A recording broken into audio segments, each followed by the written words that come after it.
You are listening to the Bitter Medicine Podcast on KWAZ Radio.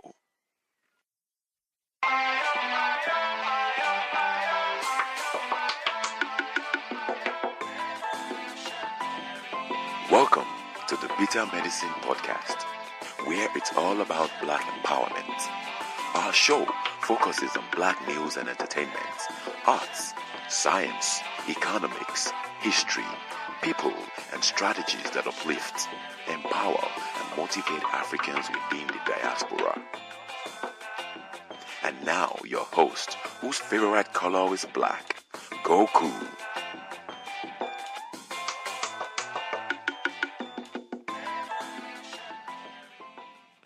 Welcome back to the Bitter Medicine Podcast. I'm your host, Koku, and today I'm being joined by my brother from the Pro-Black Perspective Podcast, Onitase. Onitase, say hello to the people.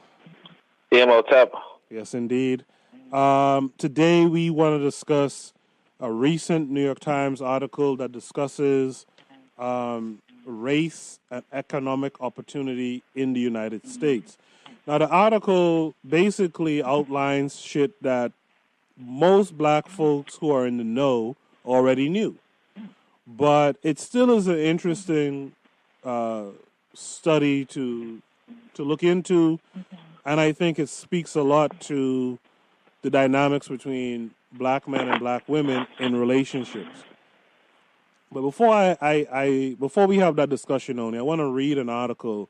I read this in The Guardian. It's from 2013. It's by a gentleman named Orville Lloyd Douglas, and it's called Why I Hate Being a Black Man. So it goes like this.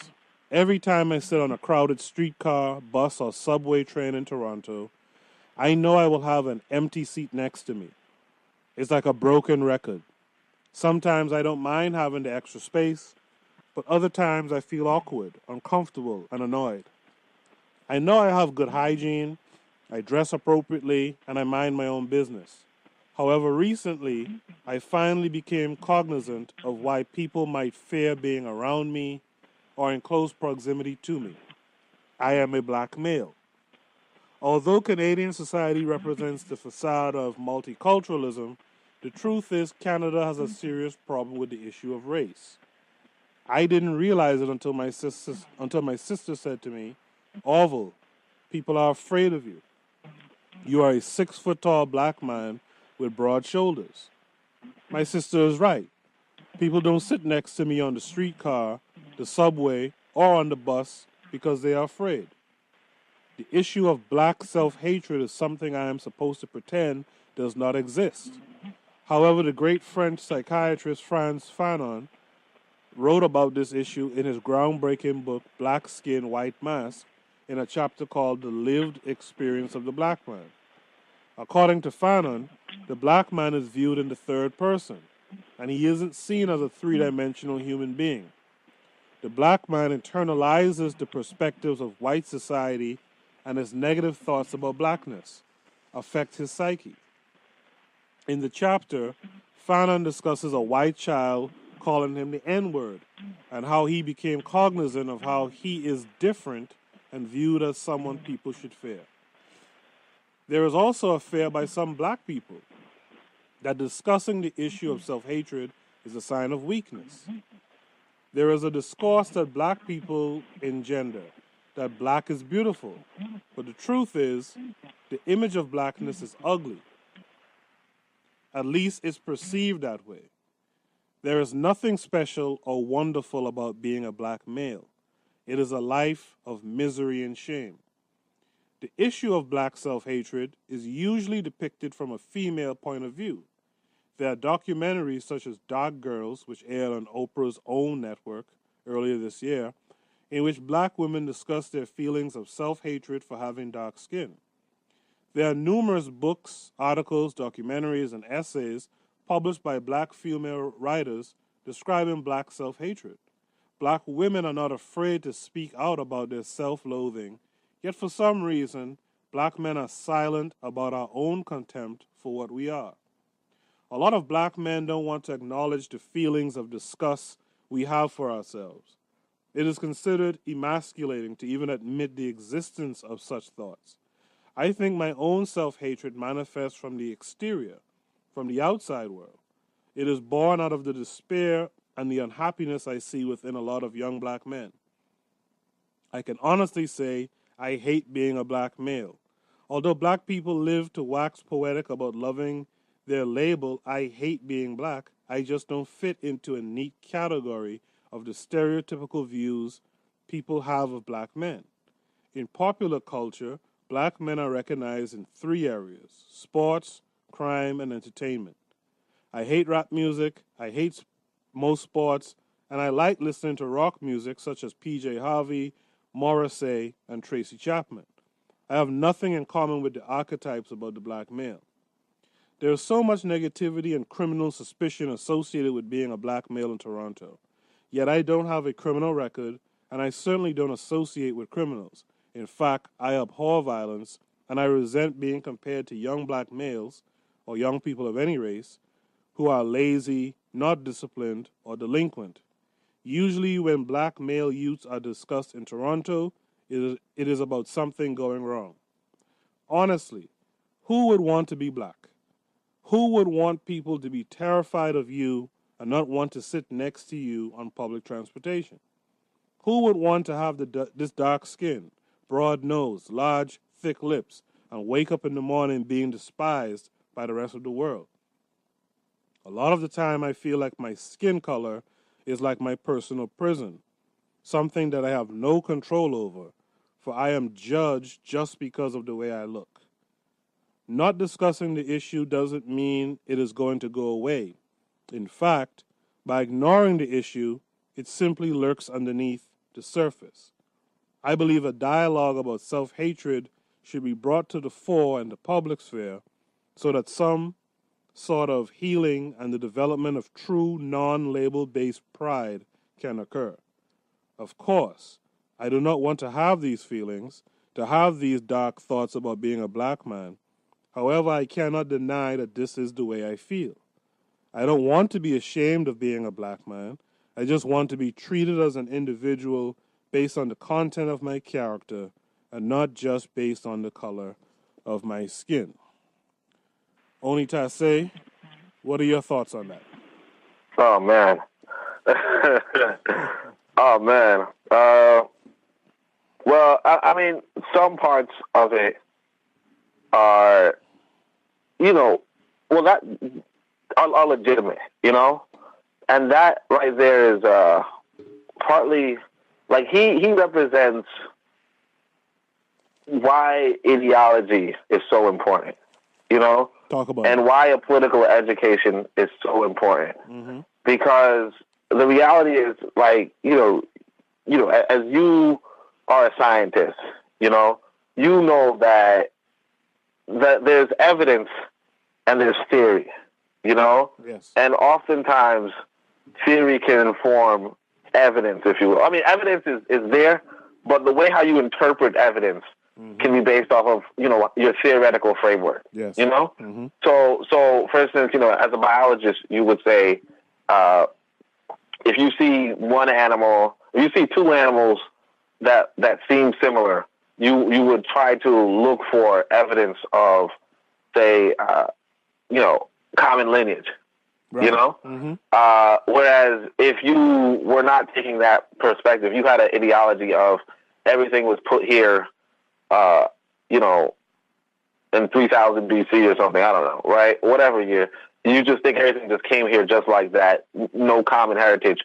You would look at this to see, you would probably open up, whatever holy book you prescribe to and look for evidence of this animal in that book. Right. So just the same evidence would be before you, 2 animals that look the same, but you would look for a solution differently. Right. And so here's this person who's clearly, raised to be an integrationist, right? A non-militant integrationist, and because of that, he's looking at the evidence of his existence, and he uses his education or his miseducation to say stupid things, Yes. But but that's what you would expect if we don't, politically educate ourselves, So on the one hand, like the first thing I was thinking of, if you don't mind, like when I was younger, these white folk would, like I would pass through white neighborhoods or Jew neighborhoods, really, right? And these Jewish boys would just, like, if they see me, they would, like, break out and run, really? Like, just straight up run to where they live, Interesting. Which was, like, pretty excessive, Yeah. And, of course, I'm a young black boy, and most black people would think I was, like, a harmless black boy, you know what I'm saying? Right. But like, these Jews would think that, like, they would just run because of, I guess, the reputation of black people. And the only thing that would come to my mind, when this happened was, man, these kids don't even run that fast. Like, I can catch them, but if I did that, that's invited a problem, you know what I'm saying? Yeah. Chase after a black kid. But, as much as I didn't like that, I remember when I got a little older, there were like these three, and I was actually thinking about this earlier today, which is, that's how the ancestors work. But there were these three brothers walking, toward me, right? And I don't know what it was, but these brothers were walking, these tall brothers, a little older than me, and they were walking like, I feel like they were really trying to intimidate me, but maybe they weren't. It was just walking, innocent walking. But I'm looking at them like, what's these three brothers walking up to me? Yeah. It wasn't. You didn't even feel safe. Right. And then one of the brothers, closest to me, just reaches over and says, "Boo!" And then we all laugh. But it kind of, but every time I think about it, I'm like, I wish somebody would do that to me again, because I'm not, that's not cool, Yeah.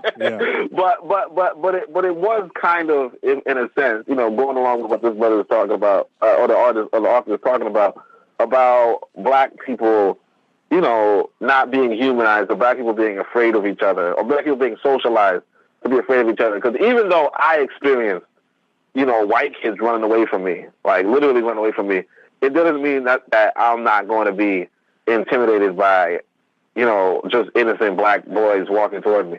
But in retrospect, not in retrospect, but in excuse, I gotta admit that, young boys a group of young boys walking towards you, regardless of race, is actually pretty intimidating, Right. Because I remember one time I also saw these white boys walking toward me with baseball bats. And I just crossed the street, you know what I'm saying? Right. You know what I mean? I'm not, it's not really, it's like, it's nothing, sometimes if you just one person and three people walking towards you, three or more people walking towards you, you're actually pretty vulnerable. You know what I mean? Yes, you are. If you're not scared, you shouldn't be afraid of a black person just on a merit of them being black, no. But the reality is that, boys or men or whatever, if you're taken off guard, you'll be in trouble, point blank, period. Yeah. But that's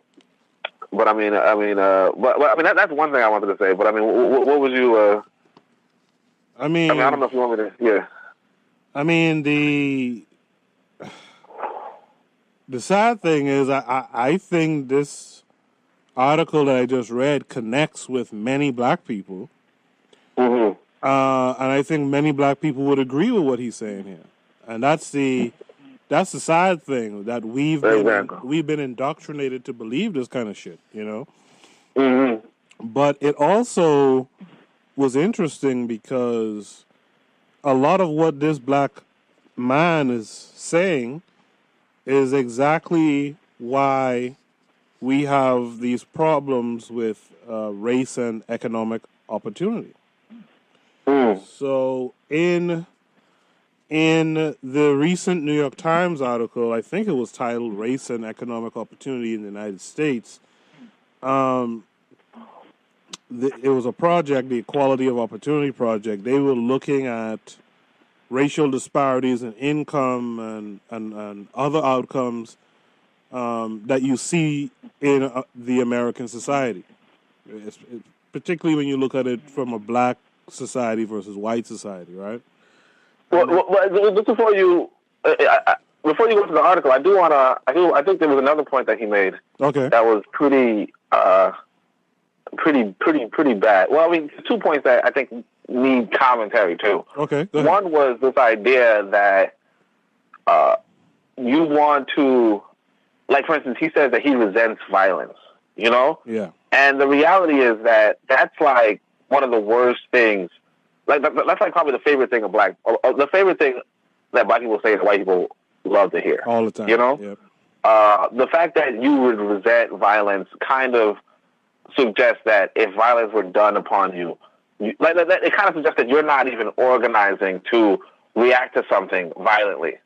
And if you're not organizing to react to something violently, white people love that. Excellent. You know, like they love that, and so you know, like really, if white people were really terrified of you, that would be a good thing.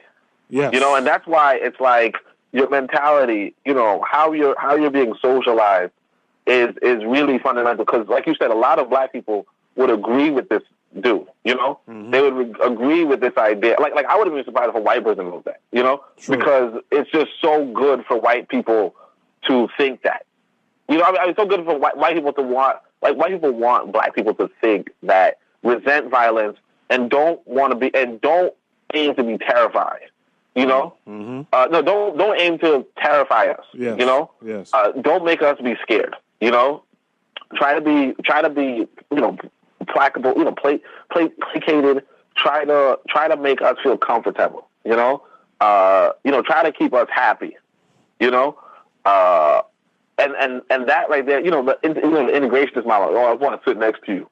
Like, first off, when I go on the train and white people don't sit next to me, I love that. I'm happy. You know what I mean? Yeah. I love like that's like my day. You know, I go on the train and I can stretch out, and then white people stand in front of me, and I could easily offer them a seat next to me, but I don't. And it's what, or even if I do say, yo, let me move over, they're like, no thanks. You know. That's good for me. I got leg room. You know how bad it is when I'm sitting next to somebody and I don't have leg room? You know what I'm saying? You know, and I'm squeezed up. We're all squeezed up. We're all uncomfortable. Yeah. I don't like that. You know what I'm saying? So I don't see why somebody would complain about that. For me, that's like, you know, that would be like, that's why I love being black. You know what I'm saying? But on the other one, too, and this one I think is really important, because especially since we're going to talk about black women, you know, the physical features part, you know, that was probably the dumbest thing I've heard, you know, a black person utter.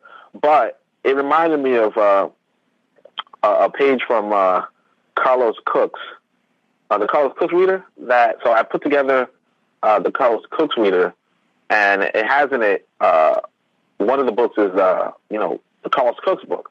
And on page 71 of the reader, you know, you have this one part where he talks about the beauty of black women, you know, and particularly, and I want to, if you don't mind, I want to read this passage just to show you that, you know, depending on what ideology you have, you know, you view the world differently, notwithstanding the same evidence, you know. So the same thick lips and broad noses. You know, the integrationists would say, oh, that's terrible, but the nationalists would say, oh, that's beauty. Yep. So here's an example of that. He says, the beautiful full lips of the black woman, along with her affectionate disposition, have been known to drive men mad just to kiss and hold her. It is these beautiful lips, full lips of ours, that allow us to enjoy kisses, and our broad noses do not get in the way of our kissing. It is a natural thing with us. We were made for it. You take a white man and a white woman, whenever they learn how to kiss, it is considered a major accomplishment. That white man and woman are considered celebrity stars.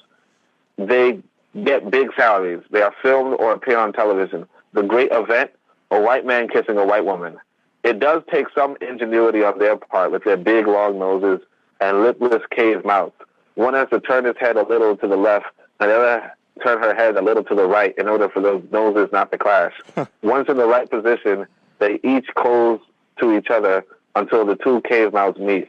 They can't rush it. They must ease in because they can break their noses trying to kiss each other. With the black man and the black woman, smack, bam, instantly from any position, right away, anytime. You know, and then of course he talks. Oh, and then he says, as you look at the black woman coming towards you with all the lovely shapes and curves, it is like looking at the rhythmic waves of the ocean. And when she turns around, wow, that is where the joy begins. So of course, you know, you hear from this. Of course, he even says, let me just say this right here. Marcus Garvey says, the queen of all women is what Marcus Garvey called black women in his poem, The Black Woman. Yeah. So. Wait, what was it? Marcus Garvey also told the black woman that she had been dethroned through the weakness of her man. Okay, but that's the whole thing right there. You know, the idea is that first off, you know, he's exalting the you know, our features. You know, he's saying, hey, you know, being black, you know, being black and having a thick nose and a thick lips and a broad nose is you know, makes for good kissing, you know, you know, and of course it makes perfect sense. But that's what he's saying as a nationalist, whereas this guy is an integrationist, and saying, who would want a broad nose and thick lips? Ew, it's so ugly. But it's like, who really would want to have difficulty kissing? You know what I'm saying? Like, what white folks have, you know what I'm saying? And, you know, they got to tilt their heads, they got to do, you know what I'm saying? Whereas, you know, black folks just move, you know? Yeah. Bam. So it's like, but that's the thing that, you know, like I said, it's emphasized by the same evidence, you know? The same evidence, you know, thick lips. You know, black people have thicker lips, have broader noses. Same evidence, but one of them is taught to discuss it. Yeah. You know, to be disgusted, and the other one is taught to like it. You know, I mean, you know, it's taught to like it. So that right there kind of goes back into this whole, you know, why a political education is so important, and that's partly why, you know, like I write the books or publish the books that I'm trying to that I'm getting out there. You know, just because without a political education, you know, like you said, the majority of our people are getting politically educated by white folk. And it's leading to this kind of mentality where it's like, you know, I resent violence, I want to integrate, and I think my women are ugly. You know what I mean? Yes. And that's a problem, you know? Huge problem. And I'm happy you actually pointed that out, because I was going to move into that article, but that's two very heavy points you pointed out there that we really need to flesh out more in our community. Our self-hatred is really just the talking points of white folks. It's just, you know, I hate how I look, I hate my dark skin, my big nose, et cetera, et cetera, et cetera. That's exactly what they said. And like you said, this could have been written by a white dude. It could have been. You know, because it sounds just like the average white boy talking points, you know? Exactly. It's what a white boy wants you to think regardless, you know? Right. And something you said, I have to piggyback on. This is a message to you black folks. Go and listen to Onita Say's The Pro-Black Perspective, the last podcast he did. I think that's number 13. 14, number 14, where he talks about the problems in the black community is 99% due to you. Because a lot of you have this same mentality that I read from this, what's his name again? Mr. Orville Lloyd Douglas, Why I Hate Being Black. A lot of you have this mentality, and you are the biggest problem because you're just regurgitating what the so-called white supremacists, you know, dictate to you. And you said something, Oni, that's very important, and I tell people this all the time. This thing where you're afraid or you hate violence is the death of us black folks. Exactly. You know, it's the difference between slavery and not being a slave, literally. Exactly. You know, and go ahead. Yeah, I mean, because that's the thing too. I need to do a podcast on this, but one of the things that I originally like going into ethics, you know, like ethics requires, like if you're trying to get rid of the wrong or trying to get rid of the injustices of the world, you have to act against the injustices. Yes. And you have to get those injustices out, if you will. You know, just to, you know, you be abstract. But the idea is that if you're being violently oppressed, you have to violently get rid of that quote unquote oppressor. 100%. You know, or violently get rid of that oppression. Yep. You know, it's and there's no other way. For you to say I am, for you to be violently subjugated, and to say that you're against violence, or that you resent violence is tomfoolery. You know. Yeah. Because you are essentially allowing the violence to continue.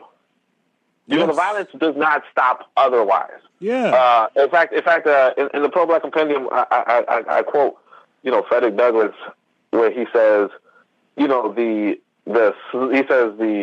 about, during, he was enslaved, I guess. So he says, the slave who was whipped oftener the slave who was whipped easiest was also whipped oftener. Right. Mm-hmm. And so as to say that, just the idea that, and he continues to say that, just the idea that, that submitting to violence was a cure to violence didn't work in slavery. And it won't work, it just doesn't work at all. So it's like, you cannot submit to violence in order to end violence. And that is like a rule of life, Yeah. like if you talk about like any situation you're in, if you're getting bullied or something and you just submit to it, you're going to continue to get bullied. Exactly. Or if you're, even if you're like, let's hope not, you're in a situation in your home where, your partner is doing whatever, submitting to that is not going to stop it. Right. You know what I mean? Like you have to. I mean, now of course, in those situations. Now there are situations where you could leave the situation, but there's also the reality that if you're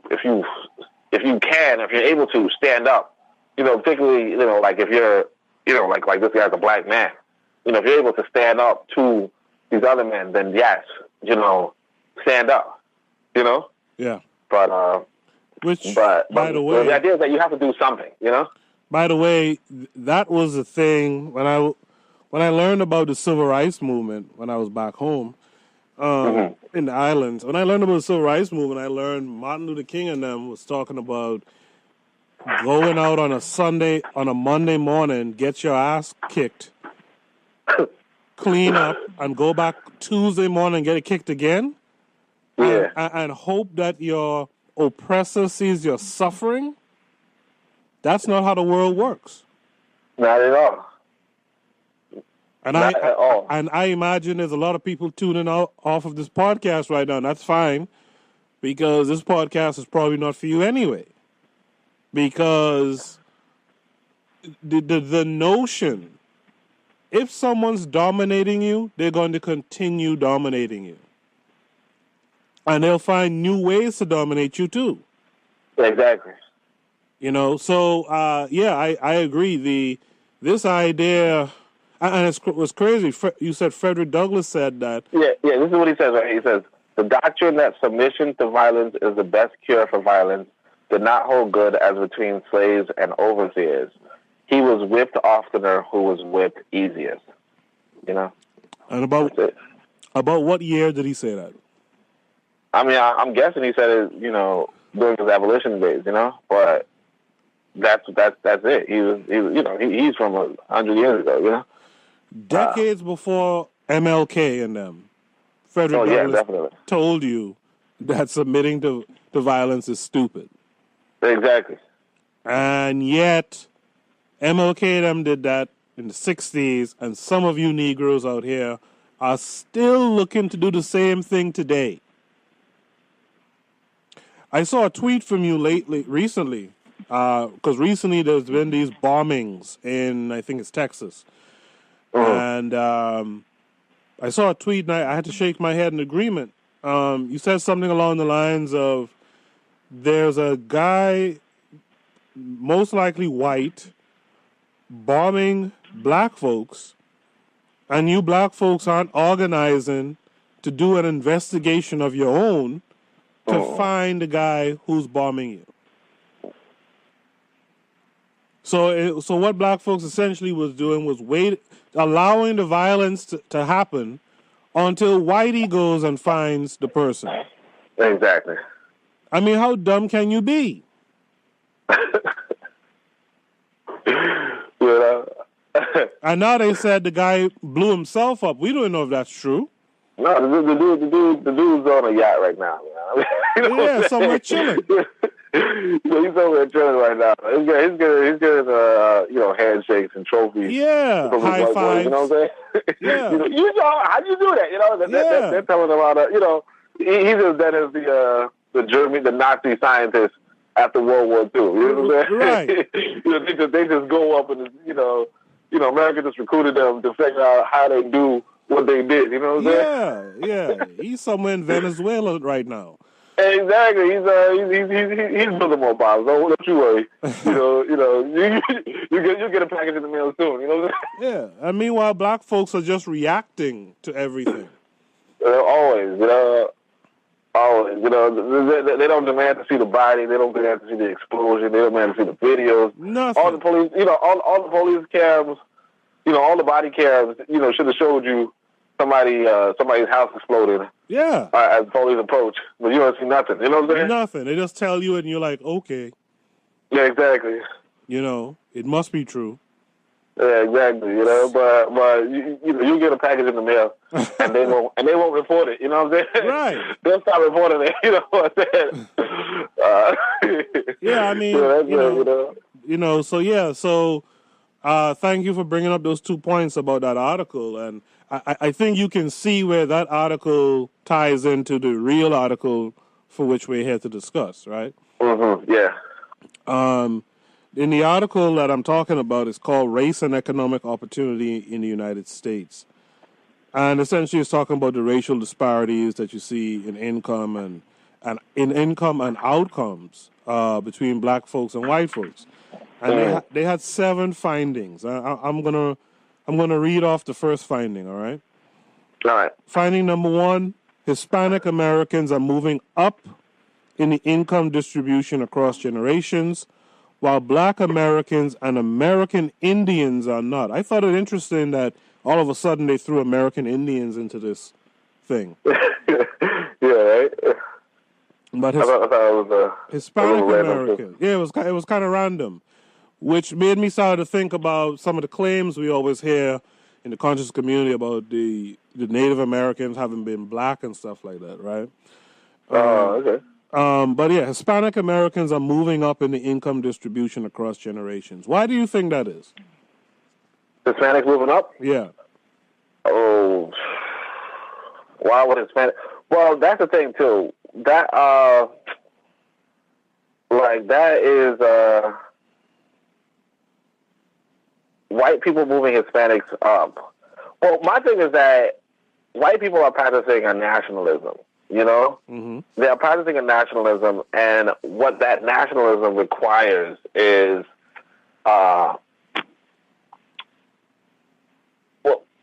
it requires black subjugation more so than Hispanics.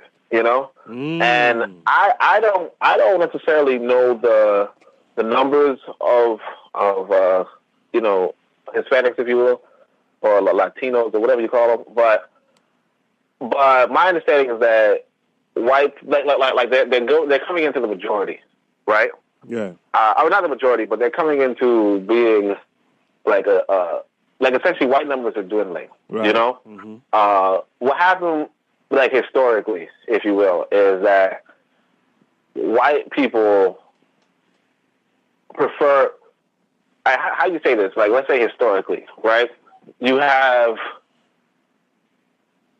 the reality that black people and white people put, under normal circumstances, under fair circumstances, right? Black people and white people put together, kind of contrary to this article, but if they were put to compete against each other, right? The black person would outclass the white person. Yeah, absolutely. Mm-hmm. So because of that, right? White people are not going to have black people and white people, competing on an equal basis. Right. So, and that's kind of what this article is really about, right? Mm-hmm. So, or really the premise of this article. But the thing is that, I guess it's Booker T. Washington who said that you can't hold somebody in the dirt without, you can't hold somebody in the pit without standing there with him, you know? So the idea is that, you know, realistically speaking, if your numbers aren't that great, you know, in order for black people to still be, in order to still hold down black people, you have to raise up another people, you know? Mm-hmm. In the sense of, so this is what happened, like, historically in Southern America, right? Essentially, after the Haitian Revolution, you know, black governments, black self-determination was at an all-time high. And black people all over the Caribbean could have gained the leadership of, like, all of the Caribbean. You get what I'm saying? Because it was mostly black people. Right. Right? Well, it was because black people were a predominant population. Yes. So instead of white people allowing this to happen, you know, or instead of white people had to have a plan. You know, they were far outnumbered by black people and Latino people. You know, what they call white Creole leadership, right? Or white Creoles, Mm-hmm. you know? So instead of, you know, allowing for like a white Creole and black alliance, right? They said, let's put these white Creoles in the leadership positions. Mm-hmm. You know, so that they would be, so that there's no black leadership in these countries. You get what I'm saying? Yeah. So the Latino, you know, if the Latino is in fact increasing, it's partially so that there's no, like I say, there's no black Latino alliance, if you will. Not that you would want that regardless, but what I'm saying is that white people would say tactically that black people will still be the super minority, even in the case where white people no longer possess the majority that they had. Right. You know what I mean? So like, for instance, you know, you never hear about black Asian alliances. Right. You get what I'm saying? Mm-hmm. But the reason why you hear about black Hispanic alliances is because they both poor, they both in the same area, they both whatever. But white people didn't care for the longest because there wasn't that many of them. But now that there are a lot of them, it's like, let's give them that social mobility. And if we do that, you know, black people are going to be by themselves. And then, you know, and you're going to hear black people talking about, yeah, we by ourselves and we'll forget those Hispanics. And that's really the right thing regardless. But the idea is that, you know, strategically speaking, white people don't usurp power if they can still maintain, you know, the top position and Latinos are not fighting against them. Right. You get what I'm saying? So like white people are waging a you know, it's kind of like inside of so the white Creole leadership kind of countries would be like, you know, most of South America, but like Brazil, Cuba, you know, Venezuela, all that. Like, they have their leadership, they can subjugate their black populations, you know, Mm-hmm. you know, if they want to, right? And they could still be beholden to white power, if you will. Or more explicitly, what I mean is Brazil, Venezuela, Cuba, these are not countries that are black power. Right. You get what I'm saying? Like white people don't want black power to be, you know, a thing, Mm-hmm. you know, near their borders. Right. You get what I'm saying? Right. You know, they don't want black power a thing. So they're okay with Latino power because Latino power will still be beholden to white power, you know? Right. As opposed to, you know, black power. Because ultimately Latinos are just, you know, like they're pretty much just white people. You know what I'm saying? Or Right. just mixed white people. You know what I'm saying? That's what I was going to say. I think one of the reasons why so-called Hispanics get a pass, they're allowed to move up because white numbers are dwindling, and white folks know that they could procreate with these Hispanics who are vying to be white. They're white-minded. When it comes to black people, they're white-minded. And even phenotypically, a white boy could go with a Hispanic woman and have children that looks like him. Yeah. And I think they do that. I think white folks do that, let them move up. But they're not afraid because they know that these so-called Hispanics will carry out their agenda, raise their children to carry out the agenda, and it actually will help bring up white numbers over time.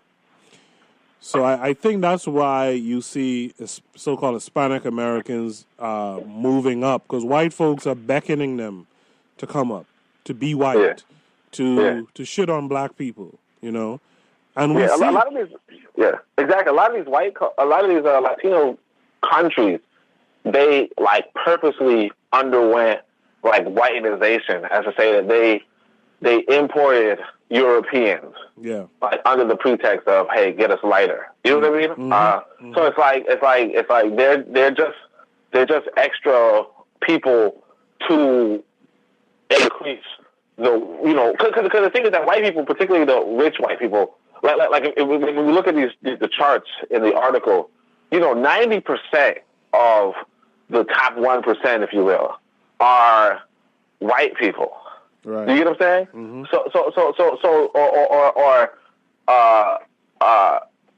The idea is that the white people on top want to stay on top, and they can stay on top as long as black power doesn't form. Yes. Because Latinos and Asians, they're not threatening white power. Right. You get what I'm saying? Mm-hmm. Only black people threaten white power. Mm-hmm.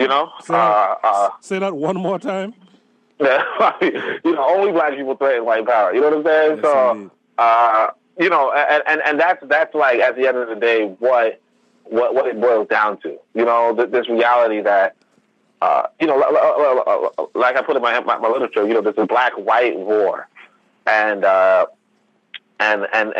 fight it strategically, you have to understand everything that's going on. But again, the fact that Latino is just to make sure that black power doesn't form. Yes. You know what I mean? Yes. Let's pause quickly for a station ID break. Peace, family. This is Oni, inviting you to listen to the Pro-Black Perspective, where black problems are addressed with black solutions. Peace Seeker. Malcolm X, John Henry Clark, Joseph Ben Yakinen, Edward Porkchop Davis, and others took notes from Carlos A. Cooks and might not have obtained their nationalistic fervor nor worldview had they not heard Cooks. This is Oni from the Pro-Black Perspective, author of the Pro-Black Compendium and Zuberi and the Maroons of Maa. I scanned 2 out-of-print books valuing $800 new on Carlos A. Cooks, the foremost black nationalist after Garvey, and added Cooks magazines into one ebook that I can send you for your reciprocity. Send some love to cash.me/$ABSONI with the subject Carlos and your email address, and if your love is strong for your people, you'll get a book. If your love is too weak, you'll get a refund, and you should double your love next time. Carlos is the missing link, who was probably the greatest mind in the world from 1940 to 1966, standing over King and Malcolm like a giant over midgets. These are the missing pages of black history from the 1940s to the 1960s. I just need you to believe in your way of reciprocity, and as you give, you will receive. Cash.me/$ABSONI. Show me you value your story.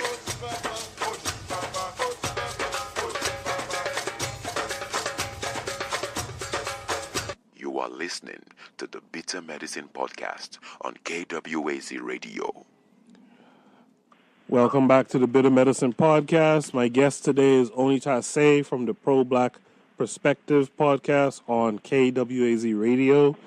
We're discussing a few things, but mainly centered around a recent New York Times article talking about race and economic opportunity in the United States. We just recently spoke about how Latinos or Hispanics are allowed in this system to move up for various reasons, including the fact that they're not a threat to white power, They actually want to be included as whites. They act white towards black people, etc. And that was one of the findings of this article, that Hispanics, what was it again? Hispanic Americans are moving up in the income distribution across generations. So with each generation, Hispanics become richer and richer, again, because they don't challenge the system. And they don't want to challenge the system. And in fact, they don't even want to see black people get the oppression up off of them, if we're being honest. When these Hispanic cops have shot unarmed black men, or Hispanic vigilantes like, what's this guy's name? George Zimmerman. Yeah. I didn't hear the Hispanic community denounce these people at all. Exactly. Why would they? Why would they? Because ultimately they were waiting for that pat on the head from white folks.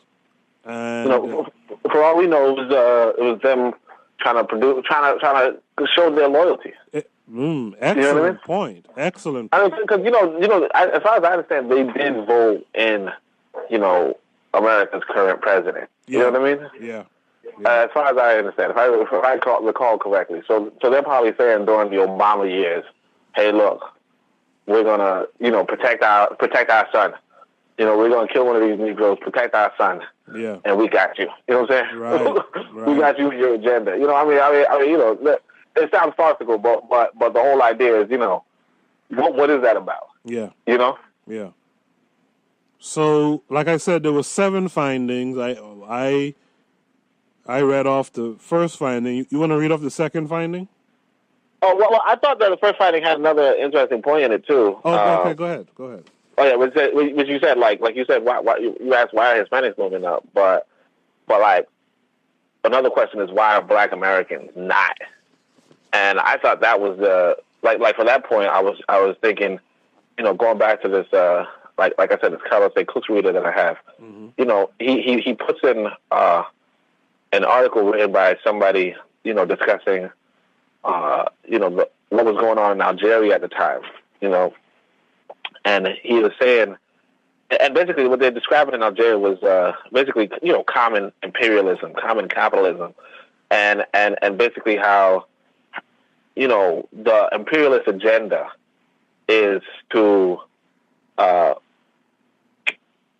to another nation, destabilize its economy, make sure that they cannot produce anything, make sure that they're not competitive, right, economically, but also allow them to be an economic market, So as to say that what you see, so basically what you saw on a grander scale of this is France and Nigeria, France and Algeria, right, is what you see in white America, if you will, white America versus Black America, quote unquote, right? Which is this idea that you create Black people who are consumers but not producers, and you have this relationship where you want them to be poor in order that they can continually be consumers and not producers. That they cannot compete against you economically, and it's basic, it's basic economics in that sense of you want a population dependent on you, right? Or you want a population to be broken down and poor in order for it to be a viable market for you. You know what I mean? Yeah. In the sense of, hey, look, you get because you're giving them the job, you're giving them the currency, you're giving them, but you're also giving them everything that they can spend their money on. You get what I'm saying? Yeah. So it's a controlled market. So it's like, why are Black people not increasing? It's because their design, if you will, is to keep Black people poor, in order that they can exploit them, because you can't, like that's partly why, the Berlin Conference, if you will, even happened, because, Britain let's say when Britain was a big producer and France was a big producer and America was a big producer, they can't necessarily keep selling. They can't, they can't necessarily send, like America can't necessarily send socks and rice or whatever to England per se. You know what I'm saying? Mm-hmm. Only because England is like, hey, I can make those same socks, or I can make those. You know what I mean? They have the same factories already, but you can send it to people who don't have factories. Right. And you got to make sure that they don't have factories in order that you can keep sending them what you make in your factory. You know what I'm saying? Mm-hmm. So you have to keep those, like you have to keep what they call the third world poor, but at the same time, you know, this is all local too. You know, this is what America does locally. It says we're going to keep these black people poor in order that they are always going to be a market, because they're not going to ever produce. We're going to make sure they don't produce their own toilet paper. Yeah. You know what I'm saying? Mm-hmm. We're going to make sure they don't produce their toothbrushes. They don't produce their own television shows. We got to make sure of this so that we will always have a market for our television shows, for our toilet paper, for our. You know what I'm saying? So that is, you know, that was the other aspect of it. You know, not just, you know, what you wanted with the Latinos, because again, like the Latinos then can, you know, it's okay for the white man to get the Latinos having, you know, better income, because, you know, when they become the majority, you know, the super rich white folk, if you will, can always just pick their choice and, you know, have their offspring or whatever. But as long as they keep black people down, they always have a market on hand, you know, and we like to brag about that, you know, that huge, you know, consumer spending, and the reason why we brag about it. I mean, it don't make any sense to brag about it, but it never translates into a gross domestic project, if you will, you know, or, you know, GDP or whatever, mm-hmm. because we're not producing anything, you know. But yeah, that's the point I wanted to make about that. But you wanted me to read the second one, or? Well, before you go there, one of the notes I had jotted down after reading that first finding was the idea of the poverty trap.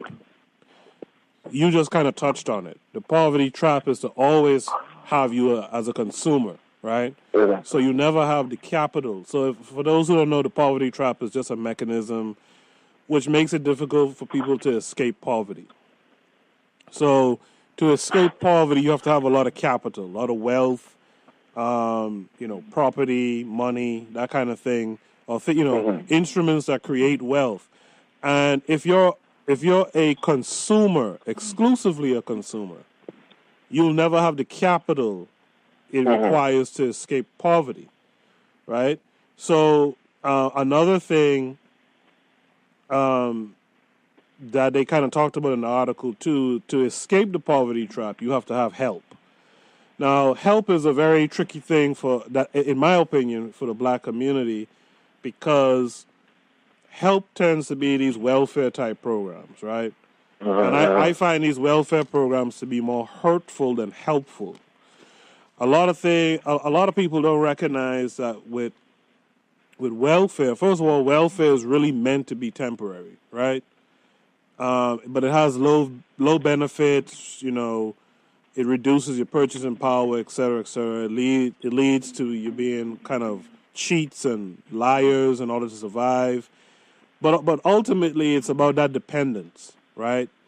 You have to rely on someone else to have your needs met.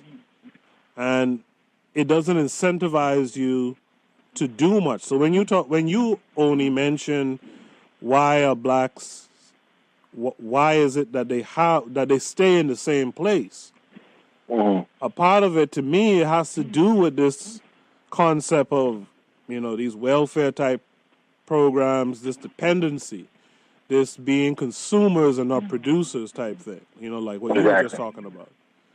You know, so if you remain dependent and on aid indefinitely, you're going to stay the same place, and you might even regress, right? You might even get worse off in time. So I thought that was also a point to make for that first finding, that as black folks, you will stay at the bottom if you don't reverse the role that they have you in. If they you know, yeah. And that's practicing nationalism. You know, that's the difference. It's like if you're trying to integrate with them, yes, you know, you don't integrate. Like integration is one of the traps for saying, hey, just consume like we do. Right. and ignore that we're producing for ourselves. But nationalism is saying, hey, look, we need to produce for ourselves just as they produce for themselves. So it's a whole different mentality. But as long as we're taught to just want to integrate, integrationism and all that, or even like I hope we talk about later, socialism, Mm-hmm. But these kind of which a brother was saying was just militant integrationism. But the idea is that if we're just going to talk about integration, if we're just going to integrate, then what that amounts to is just we're just going to be consumers and we're going to be locked into poverty. Yeah. And whereas some people will get out of poverty, the majority, like some people will, if they entertain, bugbears or whatever, mm-hmm. The majority will, like you say, some will regress. Yeah. Because and the gap will widen. I think some people will speculate that eventually black wealth will become zero. Yep. You know what I'm saying? Like I can't remember the year. It was like 2020 something or 2050 or something like that. But black wealth will just be zero. Yep. And that right there is but that's exactly what you would expect from some people who don't produce anything. Because for all the because I'm not talking bad about I'm not if I say something bad about capitalism, I'm not saying anything good about quote unquote socialism, Marxism. But the thing with what they say about socialism, Marxism would be this idea that the bourgeoisie or whatever, the people who own mm-hmm. physical capital, people who own capital or physical capital like factories, so on and so forth, are the people with wealth, the people with power, if you will, right? Mm-hmm. But or they can have some power, something like that, right? But the whole idea is that if that's the case, then you as black people who don't have factories, if you will, or don't have the means to employ your own people, or are not even trying to build those things, you will have zero wealth in that community. Yes. You know what I'm saying? Yeah. And I think I'm reminded of another Frederick Douglass quote. But in order to look for it, I'll probably have to bring it up later. But I'm reminded of another Frederick Douglass quote where he actually talks about the same thing. And I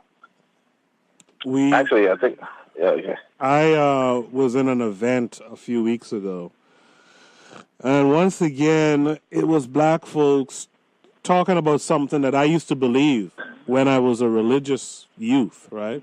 Mm-hmm, mm-hmm. They were talking about being anti-capitalist, and yeah.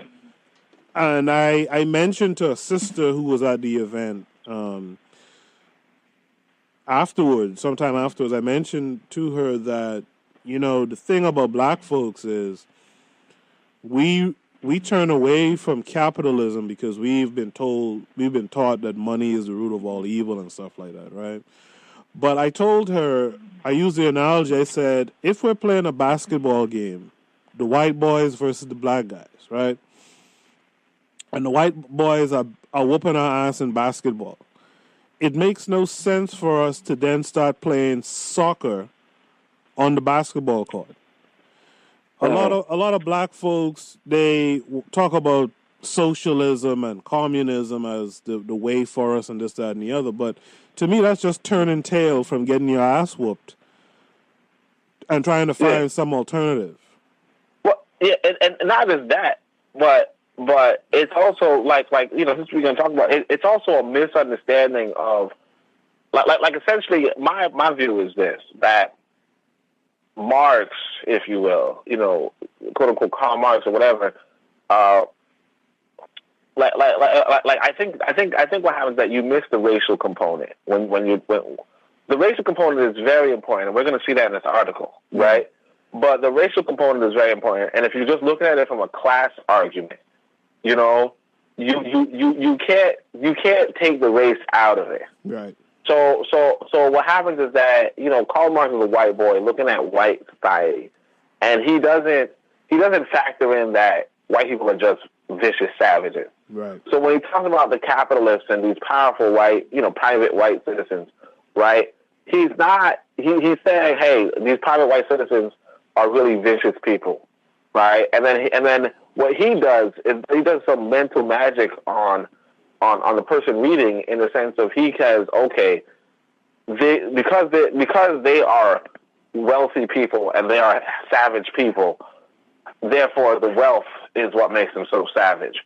And it's like, no, it's not. It's just that you all are white and you're all savages. You know what I'm saying? Because even the police officers are savage. You know what I'm saying? Like any black person could open their eyes and see the police officer is a savage. The doctor is a savage. The teacher is a savage. Everybody, every white person you meet is going to be a savage. Yeah. You know what I'm saying? Yeah. But because he is white and he's in a white society, and of course he's engaging in philosophy where, the quote unquote, European philosopher is supposed to be he's supposed to be the non-savage. He's supposed to be the civilized guy because he's looking at what African people taught white people. You know what I'm saying? He's looking at what Plato. He's looking at Plato, the student of Africa. You know what I'm saying? Mm-hmm. So because he's looking at Plato, Plato's like, hey, you got to be moral, you got to be dignified. He's looking for what's the problems of society. And so he goes, and so that's where you get that Marxism, if you will, right? And that Marxism is saying, hey, these people are savages, but you're missing the point. The reality is that, and actually it's going to tie back into the Frederick Douglass quote right here, right? But the reality is that you as men and women have to start doing stuff for your people. And this whole mythical, socialism or this mythical, we're going to be a revolutionary, it's stupid. Mm-hmm. You get what I'm saying? Like, you got to start doing, and you don't have to call it capitalism, you don't have to call it socialism, you don't have to call it Marxism, but it's about being, and actually, let me make Frederick Douglass say it. He says, it is vain that we talk of being men if we do not do the work of men. Mm-hmm. We must become valuable to society in other departments of industry than those servile ones from which we are rapidly being excluded. Mm. We must show that we can do as well as they. When we can build as well as live in houses, when we can make as well as wear shoes, when we can produce as well as consume wheat, corn, and rye, then we shall become valuable to society. Society is a hard-hearted affair. With it, the helpless may expect no higher dignity than that of paupers. The individual must lay society under obligation to him, or society will honor him as a stranger and a sojourner. Mm-hmm. But the whole thing, eloquently, obviously. But the whole thing about Frederick Douglass is saying if you can't just live in houses, you got to build them too. Yes. Yes. And white people cannot. If white people tell you, hey, that's capitalist thinking, or somebody's telling you, hey, that's capitalist thinking. No, you need to live in something you built. Mm-hmm. Point blank. You know what I mean? You need to live in something that you built, and you can't continue to you can't continue to say otherwise. If somebody is giving you an ideology that's telling you, oh no, that's capitalism or something, to build the house that you live in or to eat the food that you're planning, they're trying to confuse you away from being the man you're supposed to be. And I should tell everybody that I included this quote in the Pro-Black Compendium, I included that, under the conflict resolution, but I included that because I'm telling you, we have to understand that much. The idea that, and you have to have this on hand, you have to have this in memory. Yeah. The idea that what it means to be men. And when people talk about this economic debate, and if people tell you, hey, we got to be about this, it's like, it's not about capitalism. It's not about communism. Because the trouble with capitalism, the trouble of this bourgeoisie who puts profit over people is not inherent in the system of capital. Not it's inherent in industrialization or anything. It's inherent in white people. Right. You get what I'm saying? Right. It's inherent in white people, but white people build tall buildings or building whatever they're doing. If you're doing the same thing, it's not because you're not necessarily going to be carried away like they will. Right. You know what I'm saying? They are carried away with whatever they do. With whatever they do, and that's another reason why I don't think that we should even be engaging in that socialism stuff. Because white socialists are horrible people too. I agree. Horrible people. like the white socialists, what they were trying to do with Garvey, you know, if anybody wants to read about that, you read Race First, and you'll see the white socialists were going after Garvey like it was nobody's business. Mm-hmm. And then when regarding George Padmore, they kicked him out because he was trying to put his people forward. You know, because he wanted black people to be put forward, they kicked him out. Yeah. You know what I'm saying? So it's like, you know, we can't, you know, we have to think for ourselves and understand that, you know, what it amounts to be a man. You know, it's not just enough to live in the house. And notice that Frederick Douglass, again, he's from 100, you know, close to, you know, 150 years ago. And he's saying you can't just consume, you have to produce. Mm-hmm. He's saying that 150 years ago, and what are we still doing? Why do I have to say it if he said it? Exactly. So, before we move on, why do you think it is we still have to say it? What's going on with black people? Well, that's what I'm saying. It's like because, well, again, that's why I put this together in this book. You get what I'm saying? Yeah. This book is not just for, you know, like the quote unquote integrationists. It's even for the nationalists, because it's for all of us, because a lot of us are not on cue with what our ancestors have said. And the thing is that white people have an agenda, you know? I don't remember if it was, I think it was last podcast. Yeah, it was last podcast where I told you what the white people said about Marcus Garvey in my own childhood textbooks. Mm-hmm. You get what I'm saying? Yeah. You know, they have their own message. You know, because like I said, it was like a 600-page history book on American history, and the only mention of Garvey, or the only mention of black nationalism, if you will, or authentic black nationalism, is Garvey. You know what I'm saying? It's a paragraph in a 600-page book. Right, and of course, that's just one book from 1 year. Of course, I went to school for maybe, like, I don't know, 12 years, 13, 15 years, you know, with the, you know, primary school and all that. Yeah. 15 years. And let's say I only get like a page of knowledge about Marcus Garvey. Mm-hmm. Mm-hmm. If they were even assigned, you know? Mm-hmm. So after all those years of studying, I only get like an hour, you know, an hour. After, you know, so much socialization. So, and what that does for me, if you will, what that does to all the black people going through the public school system is it gives the white man's message, you know, the white woman, white man's message. A platform, yeah. You know, to black people. You get what I'm saying? Mm-hmm. And that message would make it so that you don't know how your ancestors already rebutted them, or how your ancestors already, you know, figured it out and decided to do something differently. What you're doing is you're just saying, hey, you know, now with all this confusion, what can I do with this confusion? And so a lot of people would take the confusion and they could do something with it, but they're really just reinventing the wheel, you know? Mm-hmm. So you'll have black people talking right now, hey, we got to produce and not consume. But again, Frederick Douglass said this 150 years ago. Mm-hmm. And he wasn't the only one. Right. You know what I mean? Mm-hmm. You know, like he wasn't even the only one. So it's like in that regard, you know, white people will make you, you know, kind of like let's say, you know, a video game where you hit the reset button. You know, they make you hit the reset button instead of, you know, the save, you know, continue your progress button. You know what I'm saying? Or maybe that might be a little too, you know, might be a little too far, too nerdy, if you will. But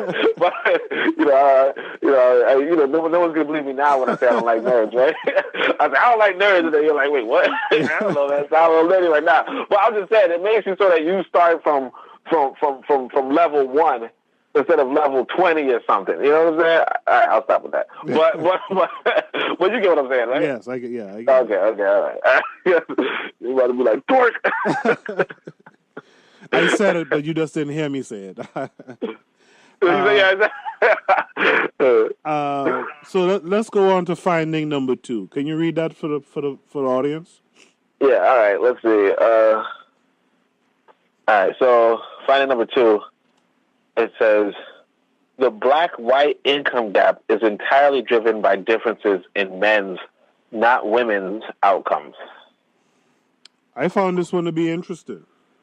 Yeah. They mentioned later on that black women have higher college attendance rates than white men, conditional on parental income. And that's something we've been hearing for a while in the community, how black women are the most educated group in America. Wow. But is it about education really? Why do you think black women don't show the same difference as black men? Well, that's the thing too. So when I looked at it, what was interesting is that they're not saying that black women don't show the same difference as black men, but they're saying that black women are on par with white women. With white women, yes. Exactly. But at the same time, like, they didn't show you how black men were on par with black women, or black men were on par. Like, how you compare black men and black women, or how you compare black men and white women, you know? Like, they were just going man to man. So of course, I'm looking at the chart that they show. Yes. You know? And you can kind of glean that it looks as if black women were actually doing better than black men. Oh, yeah, No, not just white men, but than black men too. Right. You get what I'm saying? So to say that the racial gap, right? Like I said, the racial gap was between, because there's also a gender gap. You see what I'm saying? Mm-hmm. So there's a gender gap and there's a racial gap, you know? So white women do worse than white men, right? Mm-hmm. And black men do worse than black women. But if you look at these two charts and you really wanted to superimpose them, but if you're looking at it just, you know, casually, you'll see like where the 30th percentile is for black women and where the 30th percentile is for black men, or where the 10th percentile, all that. When you compare it, it looks like black women are actually doing better than black men. Yeah. You get what I'm saying? So as I say that the gender gap was smaller than the racial gap. You see what I'm saying? Yeah, I'm So looking. I thought that was interesting. Yeah, and you're looking at it now, right? Yeah, and I'm curious as to, and this might be a little controversial for some, but why do you think the black women are? Should I use the word allowed? Why are they doing better than black men? Yeah, and you know, kind of like touching back to your article, you know, just this idea of how black men are, like, because black men, you know, I think it's Francis Cress Welty who points out that black men are made to be like the enemies of white men. You know, not the enemies, but like the guys, the people who will fight. Not to say, no, sisters will fight too. You know what I'm saying? Mm-hmm. But I'm saying that first and foremost, you want men to be the front line. Yes. Against you know, in any conflict, you want men to be the front line. Yes. You know what I'm saying? Mm-hmm. Because really, you know, you want to value, because in order to value something, you have to defend it. Mm-hmm. You know, and you defend something by putting it behind you, if that makes any sense. Mm-hmm. You know, you know, so it's like, you know, the classic example is the lion and the hyena. You know, even if the woman goes out, even if the female, you know, the female is hunting, you know, the reason why the female hunts is so that the male can, you know, keep his strength for when a threat comes. Defense. You know, like when a hyena comes, then, you know, at least in the lion community, the lion will go after the, you know, the hyena. You know what I'm saying? Mm-hmm. So he's not going to be hunting all day, you know, get tired, and then the hyena comes along, and then what? You know what I'm saying? And just wipes him out, right? Exactly. Well, you know, so it's like, but, you know, with this socialization going on, with, you know, quote unquote feminism, you know, getting in the heads of, you know, a lot of black women can be, you know, it's kind of like, it's like as long as, like I said, you know, it's a war. You know, it's the white man versus the black man. Yep. And the white man has to. He needs assurance. Like, in order for, like, all he needs to make sure of is that the black man doesn't have his fair chance. Mm-hmm. You get what I'm saying? Mm-hmm. But and as long as he makes sure of that, he will. You know, he'll promote anything. You know, he'll do anything. You know, he will.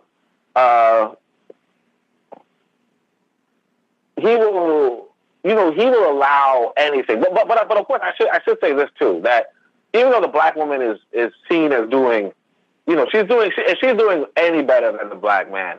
It's, well, at least from these charts. Like I said, it's pretty.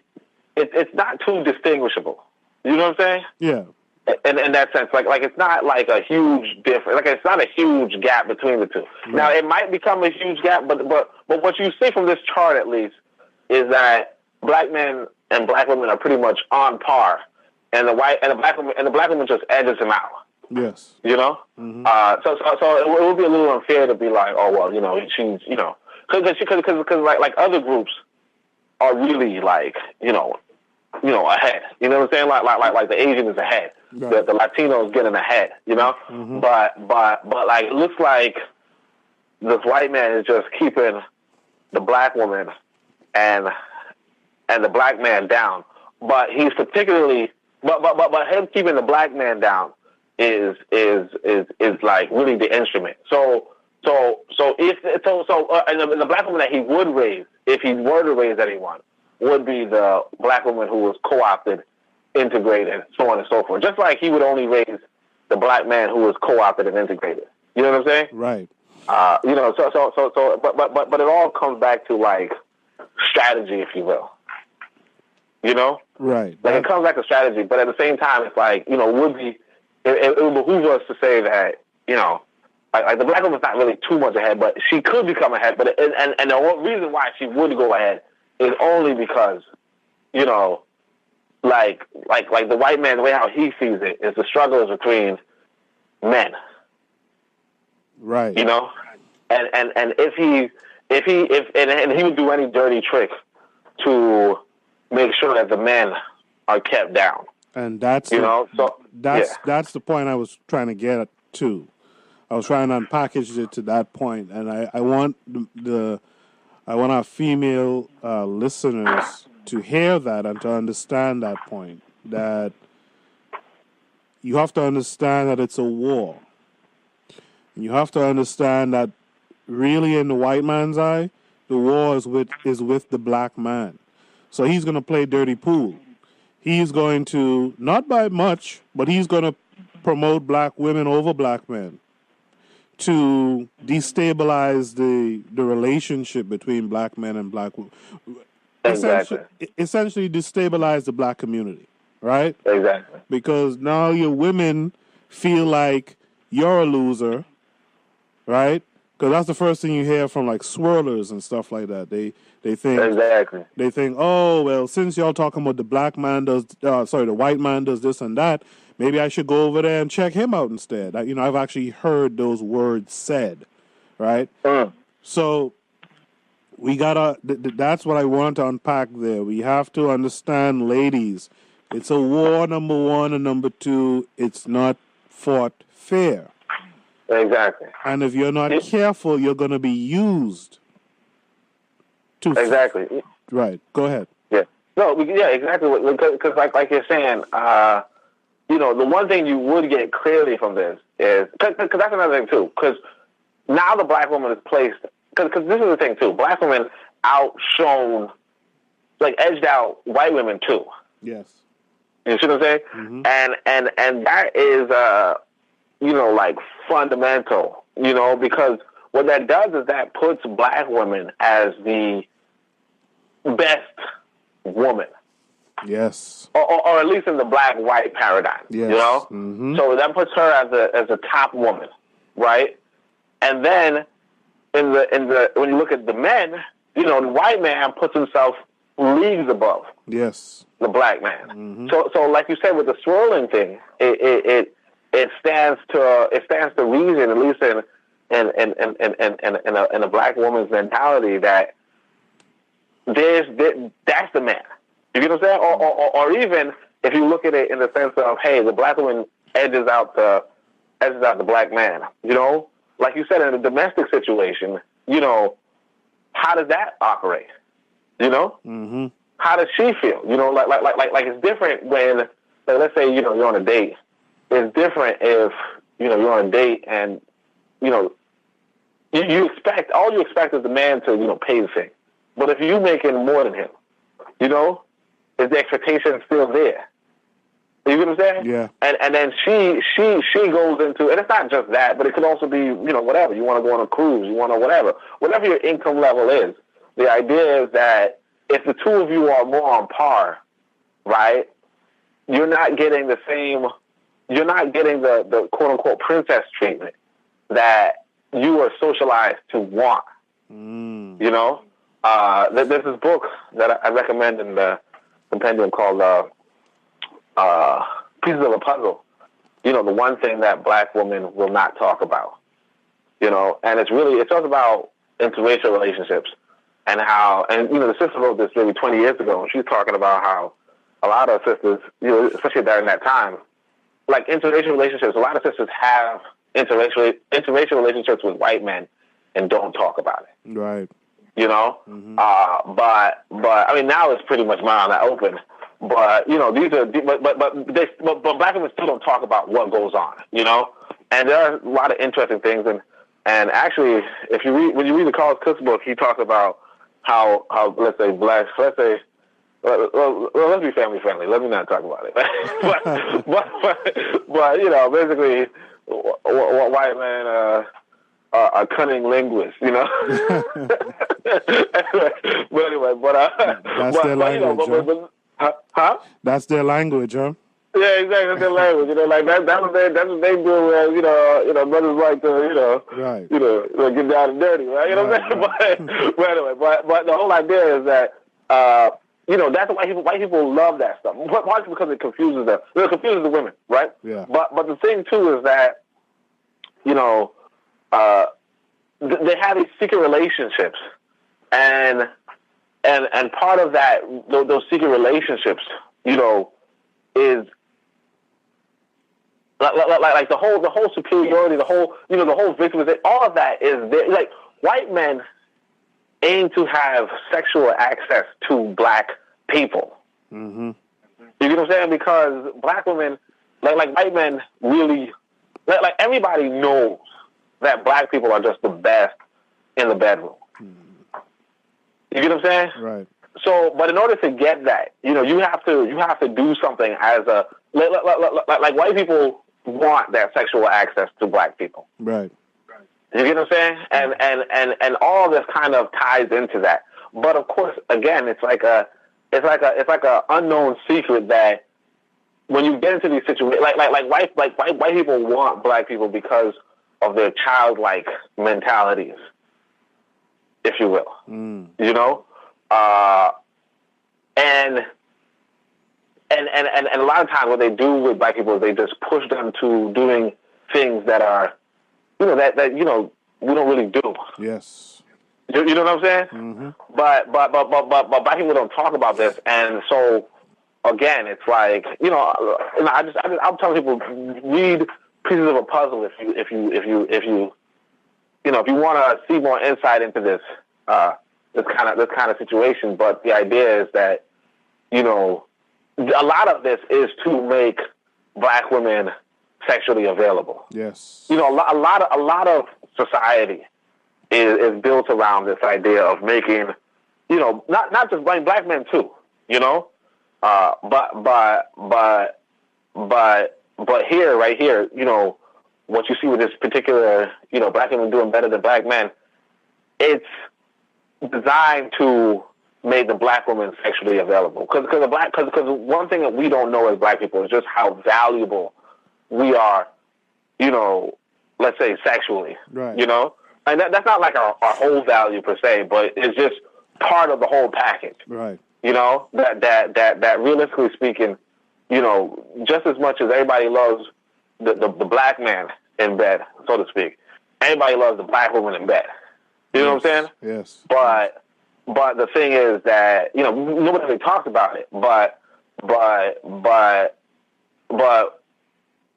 people, like white people want that because the difference is, again, like the childlike mentality, like I was saying, the white man can't ask the white woman to do a lot of stuff. Right. You know, but the thing is that, you know, unfortunately, there isn't a black woman who tells a white man no in the bedroom. Mm-hmm. You get what I'm saying? Exactly. And I mean, I'm making that as a general statement because, you know, I don't want no sister telling me, I say, because first off, if you say yes to a white man, period, I don't want to hear from you. You know what I'm saying? Like, I don't want to talk to you. You know what I'm saying? But I'm saying that in the sense of, you know, it's not necessarily going to be the first time. And of course, you know, there are going to be black women who say, I don't want to do that. I don't want to do that. But if you read this book, you know, these same women who say, I don't want to do that, I don't want to do that, eventually, even if they don't do it with that white boy, they do it with somebody else. Yeah. You know? Mm-hmm. And I mean, you know, I you know, I don't want to talk about the sisters that I've been with, but a lot of times they would say weird stuff like, you want to try X, Y, and Z, and then, you know, come to find out, you know, they probably mess with some. Yeah, some, you know what I'm saying? Some, like, some white boy instilled that in their minds. Yeah. Exactly. You know, all the, like it's just common sense after a certain while. You know, they're like, hey, I want you to do X, and you're like, wait, no, I ain't doing that. But you know, like, you know what I'm saying? I ain't doing that. But okay, you know, it sounds cool. I'm back to business. You know what I'm saying? Yeah. But you know what I'm talking about. You know what I'm saying? Of course. I know we're supposed to be family friendly, but we like to speak it plain here. So, but if you're a sister out there listening to this and you disagree, by all means, reach out to us and maybe you could be on the show and we could have that debate. But that's an interesting topic. But what I also got from this finding, which is number 2, a few podcasts back, I did a podcast on the whole IQ debate, which is silly. It's silly that there's black folks who actually agree with that shit, first of all. And it's silly that there's white folks who still push that nonsense today. But this article basically tells you black women are some of the most educated people in the country, right? And they don't suffer from, you know, they don't suffer the same fate that black men suffer. So it's not about intelligence. You see what I'm saying? Yeah. Because if it was an intelligence thing, they would be suffering like us. Right? Yeah, exactly. Or even like, and that's another thing too. It's like you said, if education matters so much, they would be performing better than white men. Better than white men. That was the next point I was going to make. Right? Yeah. So I want people to pay attention to that. So this whole talk about IQ and intelligence, we knew it was nonsense. Most of us did. But this article points it out to you that shit is nonsense. Right? Exactly. And it's really about society. It's about your race, not your class. Right? Exactly. And actually, I wanted to point out one more thing about this one, which was a while back I did a podcast on what I call black feminism. Well, it was episode 9 of the Pro-Black Perspective, and I said how black feminism is, you know, stupid white women stuff or whatever. But the whole thing is that was a great podcast, by the way. Yeah. Thank you. And the thing is that what I wanted to say about that was, you know, how pathetic do you have to like the point of that podcast, or one of the themes of that podcast is just how pathetic white women are. Yep. And I think that here you have, you know, clear evidence that it's not class, it's race. Yep. Right? You have clear evidence that there's a racial bias going on. Yep. And I mean, the black woman is amazing, absolutely. But we have to talk about how in the world do white women still do worse than black women, notwithstanding that black women are facing, you know, the same racial subjugation, or that race is a factor against black women as well. Yeah. You know what I mean? Like, how pathetic do you have to be? Like, how stupid? And that's what I'm saying. I just don't understand. Like, for me, it's like if you are a black man or even a black woman and you're attracted to a white woman, there's something wrong with you. Yeah.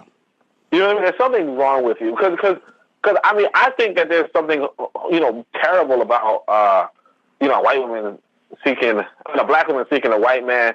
Sure, but at least the white boy got money, I guess. Maybe that's what it is. I don't know. Like maybe she had an excuse of, hey, I wanted to go to Trinidad, and that was the only flight I could. That was the only person who could fly the flight. You know what I'm saying? Maybe she had an excuse, but like you have no excuse for going after a white woman. Not only because she's just not attractive, but like let's say But let's face it, like she's stupid. She's pathetic. Yeah, she's pathetic. How are you you're under a racial advantage? Or a racial, I don't want to say advantage, I want to say, like people are racially biased towards in your favor. Yeah. The cards are in your hand, if you will, or whatever. I don't know I don't know the expression, but how do you have that and then yet you still lose out racially? You know what I'm saying? It's like the white man says, "Hey, look, my race is, a benefit, for me." So he's gonna, he outperforms the black man. I mean, he not outperforms him, but the system is set up so that he can receive better benefits, and that's what this article is about. You know what I'm saying? Right. It would say that, hey, look, we can use race to our advantage, and then the white woman with the same advantage. Right, the same racial advantage doesn't edge out. Like she loses to the black woman. Right, and she's the which is like pathetic. She's the majority of the so-called dominant society. Exactly, she's the majority. She's the majority of white people. Yes. You know what I mean? The majority of white people. She just loses out, and not only does she lose out to the white man, but she loses out to black women too. Yep.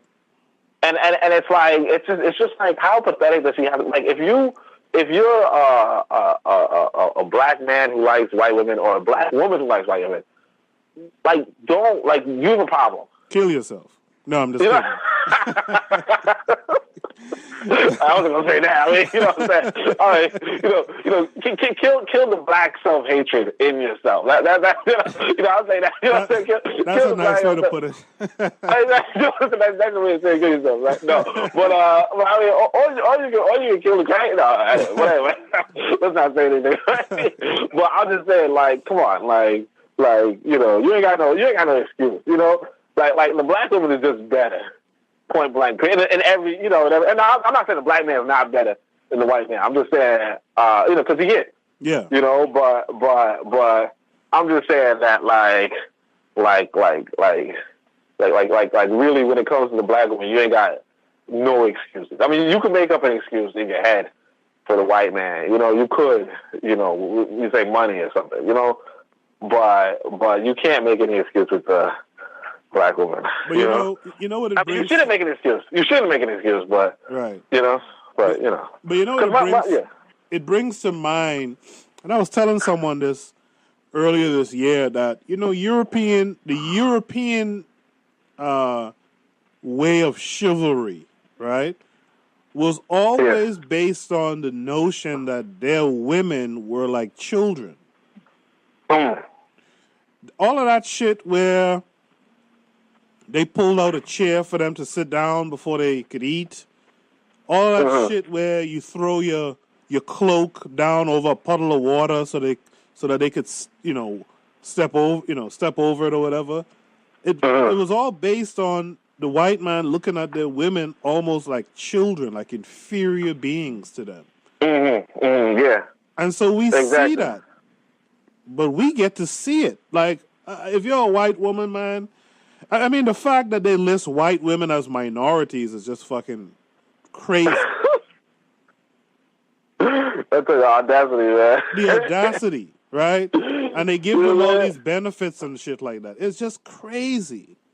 Yeah, I'm saying white women are pathetic. That's the thing. It's like white women are pathetic. I mean, the white man is like a terrible savage. I mean, I don't encourage anybody to associate with him, but. The white woman is just pathetic, because she's a savage too, but she's also pathetic. I dare say, white women are more savage in some respects than white men. Yeah. Yeah. But she's like an idiot, too, because it's like you said, she's a majority. Yeah.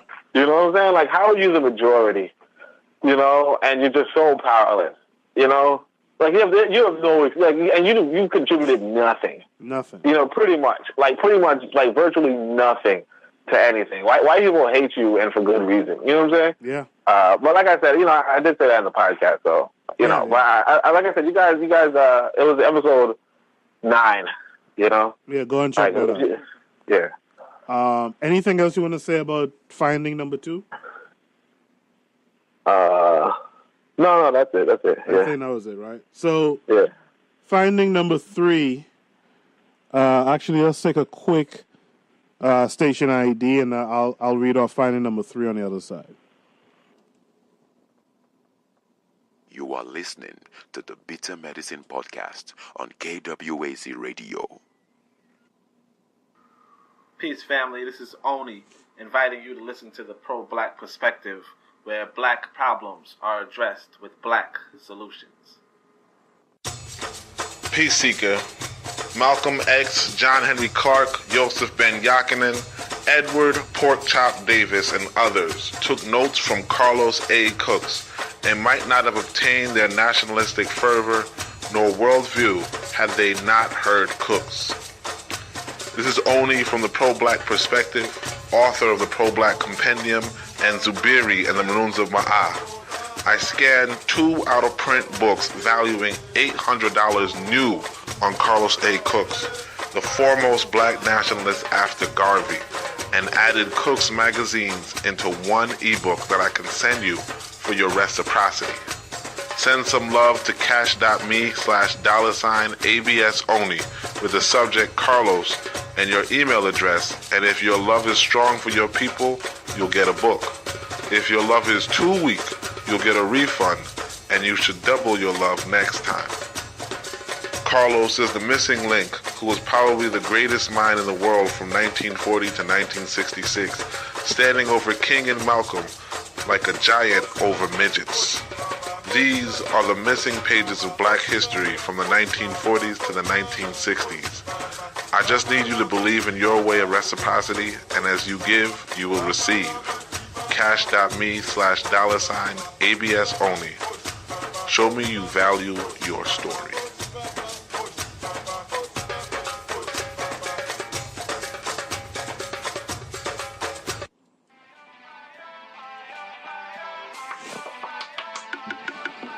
Thanks for listening to the Bitter Medicine Podcast with your host, Koku. If you like what you just heard, we hope you pass along our web address, bittermedicineblogs.com, to your friends and colleagues, and share our show to all your social media. Be sure to check out our archive section on our website for previous podcasts. This has been a KWAZ radio production. Join us next time for another session of the Bitter Medicine Podcast. Follow us on Facebook at Bitter Medicine Show, Twitter, Bitter Meds, Tumblr, Bitter Meds, Instagram, Bitter Medicine.